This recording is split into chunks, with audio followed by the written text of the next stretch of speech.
Hi everyone, Assalamualaikum. How are you today?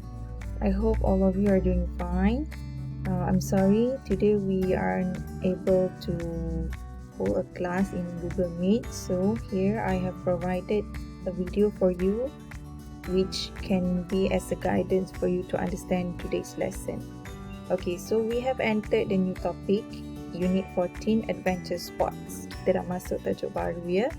And every beginning of the topic, we will start with listening and speaking skill. Okay, so let's take a look. What is actually adventure sports? Okay, so adventure sports are any activities that perceived as involving a high degree of risk. Meaning that apa sahaja aktiviti sukan yang mempunyai risiko yang sangat tinggi. Okay, so these activities often involve speed, height, a high level of physical exertion and high specialized gear. Bila kita nak buat aktiviti ni, so biasanya aktiviti ni melibatkan ketangkasan, speed, height, ketinggian, a high level of physical exertion and highly specialized gear means that kita kena ada pakaian yang special, yang dikhaskan untuk buat aktiviti sukan ini. Okay, now let's talk about the adventure sports.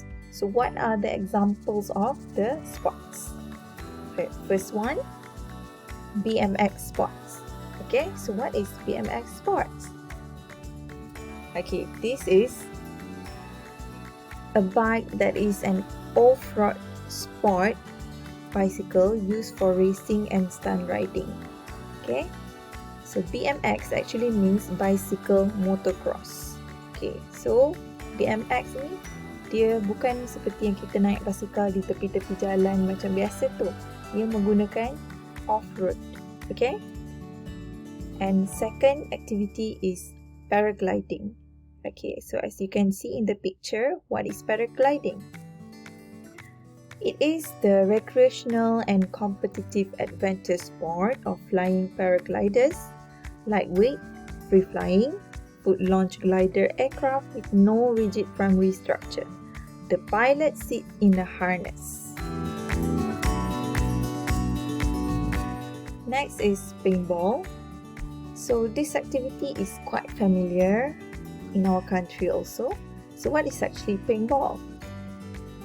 It is a competitive team shooting sport in which players eliminate opponents from play by hitting them with spherical dye-filled gelatin capsules, or we call it as paintballs, that break upon impact.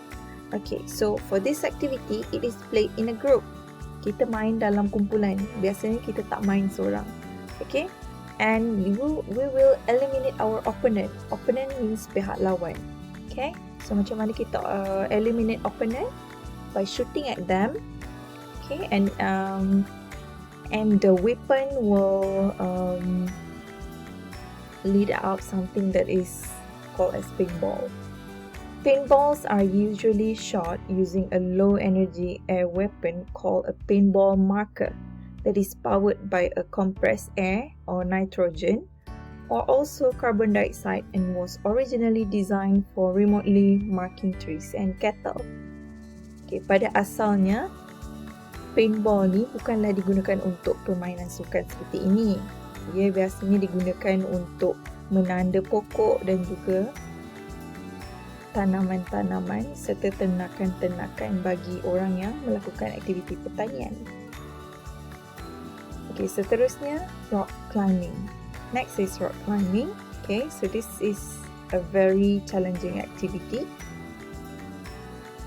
It is a sport in which participants will need to climb up, down, or across natural rock formations or artificial rock walls. The goal is to reach the summit of a formation or the endpoint of a usually predefined route without falling. Professional rock climbing competitions have the objective of either completing the route in the quickest possible time or attaining the farthest point on an increasingly difficult route. So they basically use natural rock, kawasan gunung yang asal ataupun artificial rock walls.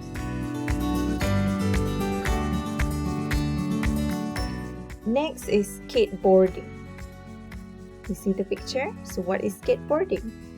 It is an action sport which involves riding and performing tricks using a skateboard, as well as a recreational activity, an art form, an entertainment industry job, and a method of transportation.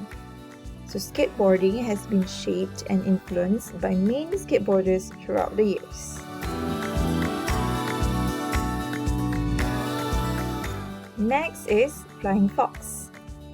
This is quite familiar with us because usually during the camping, some of us might join this activity, right? Okay, so what is flying fox? Another name for it is zipline. It is a very exciting sport and elevates the adrenaline. It is a cable or rope stretched between 2 points of different heights, down which a person slides for amusement by means of a suspended harness, pull or handle. It is targeted at all ages.